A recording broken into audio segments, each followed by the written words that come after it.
बच्चों एवं जय हिंद।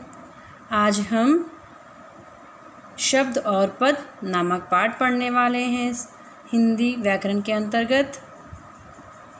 सबसे पहले हम जानते हैं शब्द। शब्द दो या दो से अधिक वर्णों के स्वतंत्र सार्थक समूह को शब्द कहते हैं, जैसे राम, कमल आदि। ठीक है बच्चों। अब जानते हैं शब्द की विशेषता। शब्द का अस्तित्व स्वतंत्र होता है। शब्द वर्णों का समूह होता है, जैसे कमल शब्द का एक निश्चित अर्थ होता है। शब्द सार्थक वर्ण समूह या अक्षर समूह होते हैं। ठीक है बच्चों। आइए अब हम शब्दों को स्पष्ट करने के लिए उनके उदाहरण देखें। जैसे क जमा ल जमा म क्या बना? कलम। दूसरा देखिए क जमा म जमा ल क्या बना? कमल। ल जमा क जमा म क्या बना? लकम। ल जमा म जमा क क्या बना? लमक।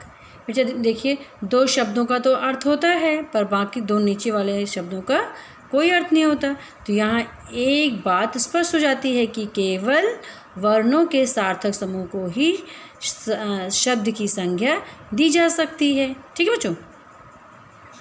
अब जानते हैं पद। मुझे शब्दों के बारे में थोड़ा और जान लें। जैसे ये शब्द जब तक वाक्य में प्रयोग नहीं किए जाते तब तक स्वतंत्र होते हैं, लेकिन वाक्य में प्रयुक्त हो इन शब्दों का अस्तित्व स्वतंत्र ना रहकर वाक्य के लिंग, वचन, कारक और क्रिया के नियमों में अनुशासित हो जाता है। ठीक है बच्चों। अब जानते हैं पद। व्याकरण के नियमों में बनने से ये शब्द ना रहकर पद बन जाते हैं। जैसे राम। राम क्या है? शब्द है। अब राम बजा जा रहा है, तो मुझे राम भी शब्द है। तो ये सब सारे शब्द क्या बन गए? जब वाक्य में प्रयोग हो जाते हैं तब ये सब पद बन जाते हैं। ठीक है बच्चों। अब आगे जान लेते हैं पद की परिभाषा। सही शब्द जब वाक्य में प्रयुक्त होता है तो उसे पद कहते हैं। समझ में आ रहा बच्चों कि जब किसी सही शब्द का प्रयोग वाक्य में किया जाता है तो वही पद बन जाता है। अब शब्द और पद में अंतर जान लेते हैं कि शब्द वर्णों की स्वतंत्र एवं सार्थक इकाई होता है, जबकि पद वाक्य में प्रयुक्त होता है। शब्द का एक मात्र अर्थ परिचय होता है, जबकि पद का व्याकरणिक परिचय होता है। तीसरा है शब्द सार्थक और निरर्थक दोनों ही होते हैं, जबकि पद जो है वाक्य में अर्थ का संकेत देता है।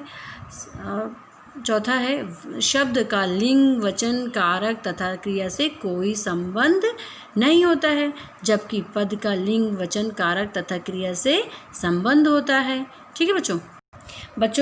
और आगे जान लेते हैं कि शब्द के भेद होते हैं दो, विकारी और अविकारी।